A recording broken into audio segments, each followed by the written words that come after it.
some of the things that we've been talking about, but I want you to think about in the realm of this specific type of group, some of the skills that are necessary as a facilitator to facilitate people being successful in this type of program, in this type of dealing with their addictions and unwanted behaviors.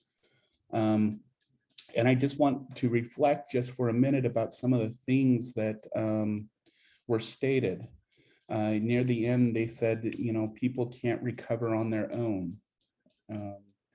They said stuff like, you start relapsing before you even start using again. They talked about attitudes, about how people start feeling control over their life and that they can control it this time. They talked about emotions such as anger and resentment. And they talked about the connection between behavior and environment. All right. And if you really think about all of those components, those were all in those theories that we started this class with. We really talked about how we need others, that often what comes and bites us are usually unconscious to us until sometimes it's too late. We talked about how the importance of motivation and the connection between behavior and environment. But I want you to think about one of the things that they said near the end of that video, that the important thing is to know that you're not alone and that you can't recover alone. And when we think about relapse prevention facilitation, relapse prevention leadership, group leadership skills, it really comes to building those relationships, right? Building that trust that we've talked about, being present for your clients and modeling how that interaction should be. So when we're going through this, I want you to think about those different skills that we've already talked about and realize that this is those skills that keep people kind of on the even keel. The other thing that I do want to mention, and especially for new providers dealing with groups, is unfortunately, we also have to remember that our clients are human, we are human, and relapse is almost inevitable for most people going through addiction recovery. We can say the same thing for things like domestic violence and those, even in offender groups and survivor groups. We know there's always a highly likelihood of those individuals getting back into those types of relationships and going through that cycle again. So the other part of this, and the thing that I wanted you to get out of this video, is to remember that you can be the most excellent facilitator there is. And I encourage you to develop the skills, but it's also important to remember that our clients are human beings. We're human beings. And that sometimes it takes us a while to create that change. They mentioned the individual that had been quote unquote sober for 18 years and then went through a relapse. And so it's important to understand those things from the get-go, because a lot of times, especially newer providers, go in with the idea that as long as I do the best job possible, my clients will recover and they'll be fine. And I know we have some providers in the room that are going, yeah, no, that doesn't work. That's not how it happens. But remember that we go into this, we're here to seed change. We can't make change happen. So I just wanted to bring that up really quick. So as I said, I didn't want to take too much of our time, so I'm just going to spend some time going over some of the information, kind of introduction to substance abuse treatment, those types of things. Now, I'm not going to spend too much time on this because we have an entire class that is dedicated to treatment of substance abuse, if that's the field of your interest.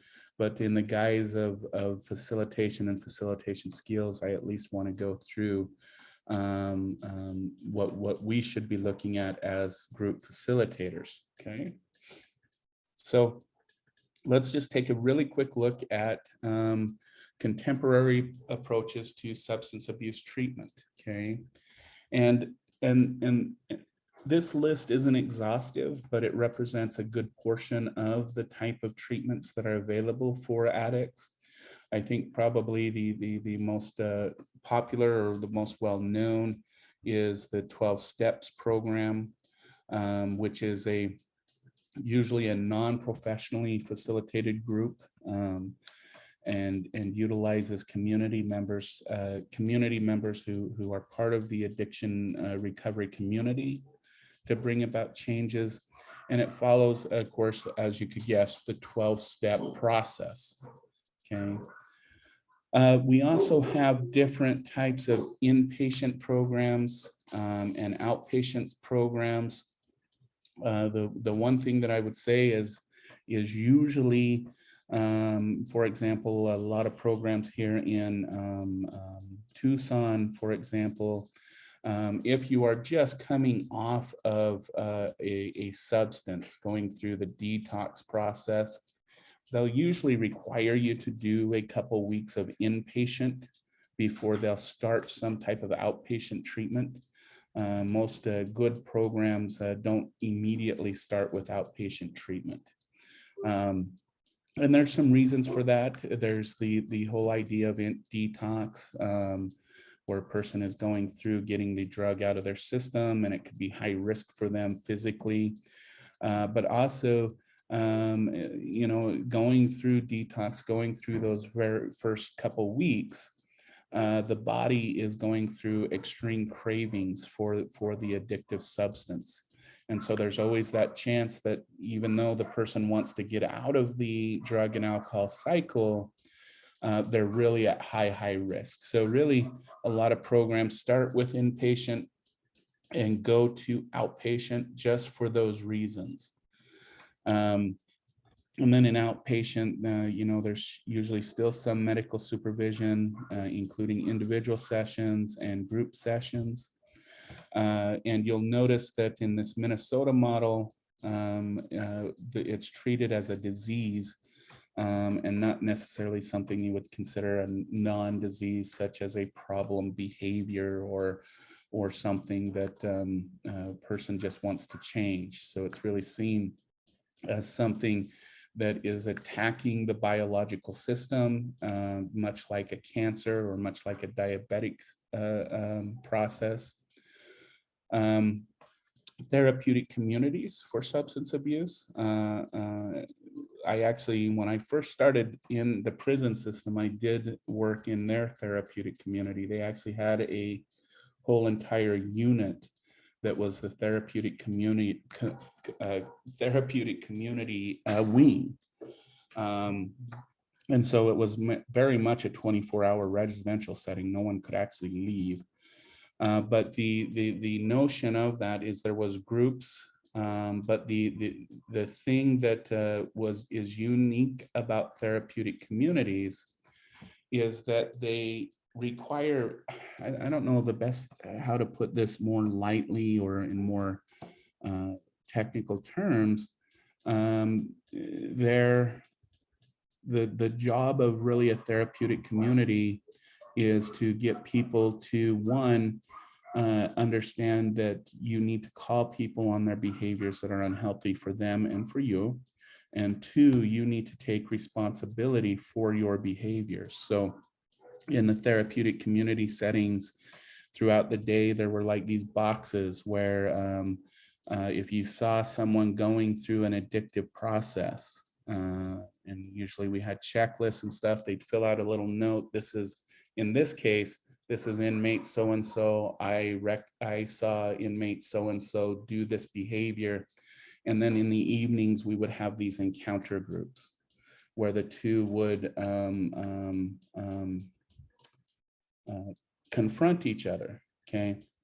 The theory behind this is both for the prison setting and for addiction, is that in the addiction culture and in the criminal culture, there is a real anti-snitching mentality. In fact, if you one of the number one predictors of a person going to jail or prison is how strongly they hold an anti-snitching mentality, meaning that you see somebody do it bad, you turn another eye, you don't say anything about it. If someone comes up to you and says, "Hey, I notice you," and you swear on your life that no, I won't tell anybody. That attitude is actually one of the number one predictors of someone going to jail or prison. It is also a very popular kind of cultural thing within the addiction community, within people who are going through addiction processes, is to maintain that idea. So therapeutic communities are set up to try and break that norm, both for criminal behavior, but also for the addiction culture, okay? Becoming more and more popular are pharmacological therapies. Methadone is probably one of the most popular, bupropion for alcohol use. We know, in cigarette smoking, there's a lot of also pharmacological therapies. We find that with pharmacological, they're really kind of ineffective unless they're in a combination with one of the other types of treatment. That sometimes what we find is they just start replacing that pharmacological drug for their drug of choice, and they really never get out of the therapeutic cycle. Psychological therapies and behavioral therapies, these three we can kind of bunch in all together. And these are different types of groups and whatnot. So we have psychological therapy, which focuses on the individual and their relationship with the world. It's more of an individualized type of therapy.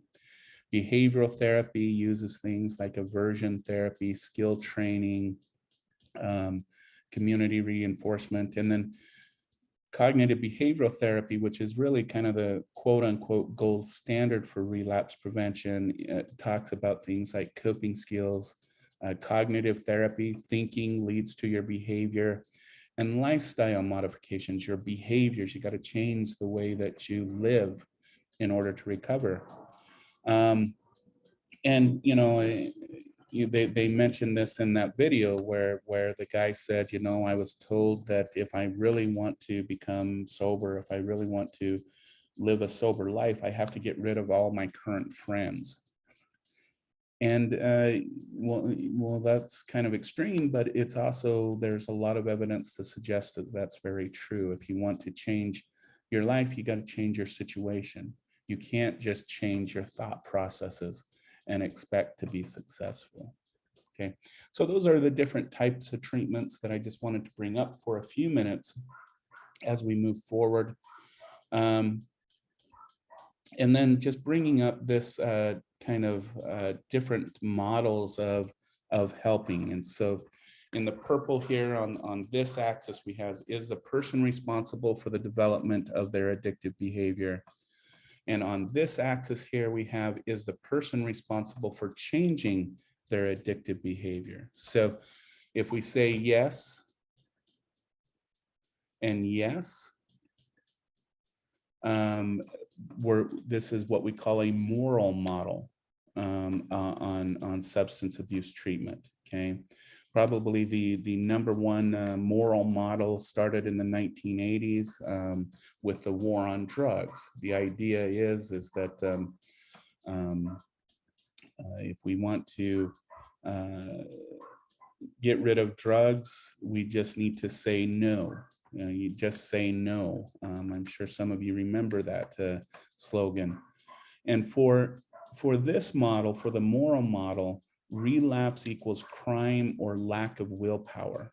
Okay, so there's something morally wrong with you. You don't have the ability to change if you go through relapse. The other model is if a person says yes, is the person responsible for the development of addictive behavior, but says no, is the person responsible for changing the addictive behavior? This is what we call spiritual models. okay? In these models, you're giving your will up to someone else, such as a higher power or a higher authority. Because for relapse, it's a sin or a loss of contact with a higher power. Okay, so that's what the AA model is all about. It's giving your addiction up for some higher power or for some higher purpose. Okay. When we say, is the person responsible for development of addictive behavior? And we say no, but we feel they are responsible for changing that addictive behavior, even if it wasn't their fault kind of getting into that, or that wasn't their, there was other things that put them in that mistake, that situation. This is called a compensatory model of addiction recovery. And this is where we get into things like cognitive behavioral therapy, because we believe that relapse in this model is a mistake, an error, or a temporary setback. Okay. And so we try to change those behaviors in the here and now. We focus on the things that we do now that lead us to addiction, but we never sit and blame the person for that addictive relapse. Okay. And then, is a person responsible for the development of addictive behavior? And we answer no. And is the person responsible for changing the addictive behavior? No. This is where we come up with the disease model of addiction, where we believe that it is due to hereditary and physiology. Okay. And that relapse is a reactivation of the progressive disease, of a progressive disease. Okay. And that it needs to be medically looked at. Okay. If we look at where we are in the field today, we can put a kind of a couple boxes around a few of these. We can take these. There are very, very few places, albeit maybe in some criminal defense areas and some criminal probation offices. But for the most part, this model is being rapidly phased out. Fortunately, but it still exists within the criminal justice system. The ones that we focus on is the spiritual model, the compensatory model, and the disease model. And we kind of combine these together, understanding that there's a physiological component.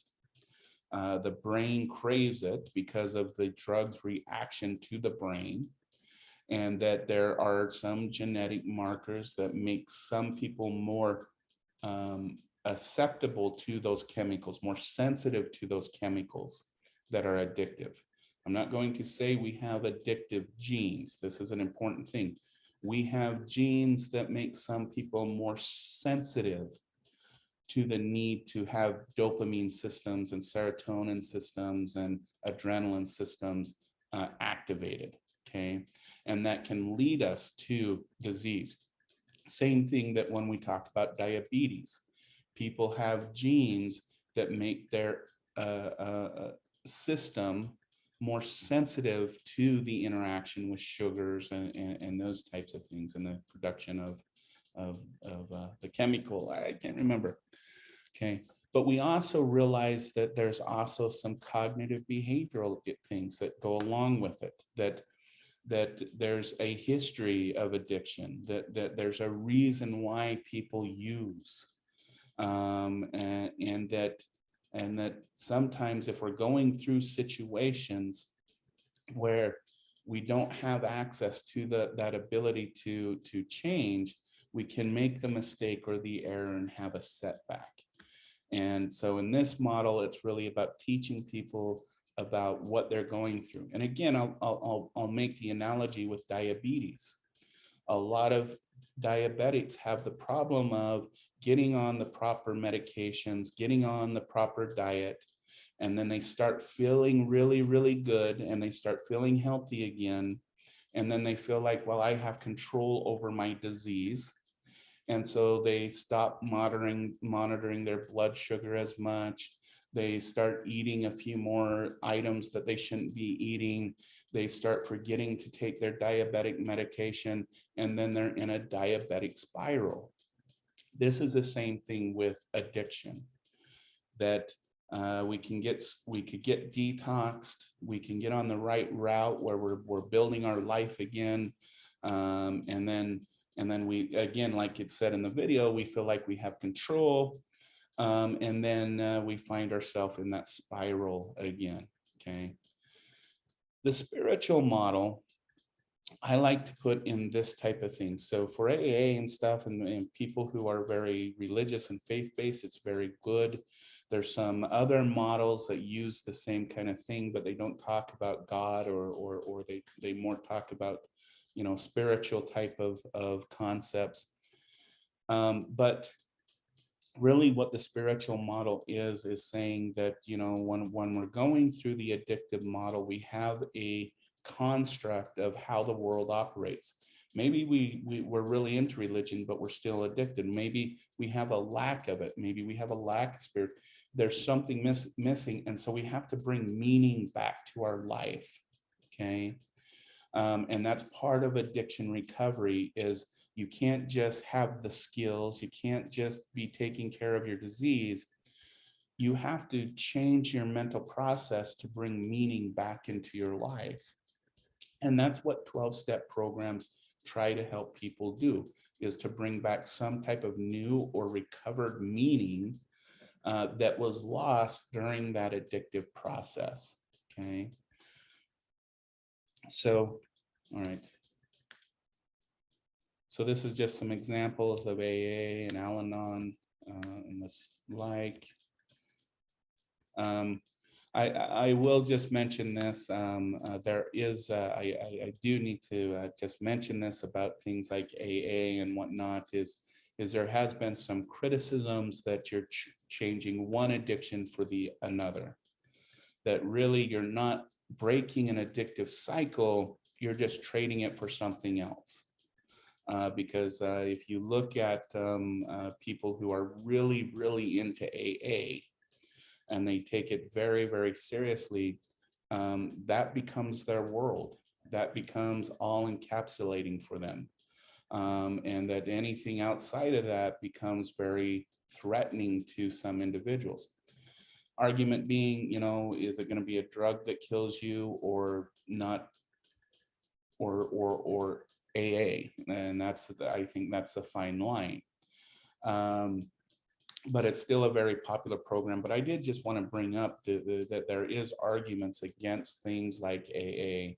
And there are a lot of people. Dr. Albert Ellis argues, and just so you know, Dr. Albert Ellis is the one that came up with cognitive behavioral therapy for relapse prevention. He very much argues that what we're really doing with things like AA is replacing one addiction with another. But we're not going to get into that argument here, because I really want to get into the group process. Okay, I'm going to skip this really quick.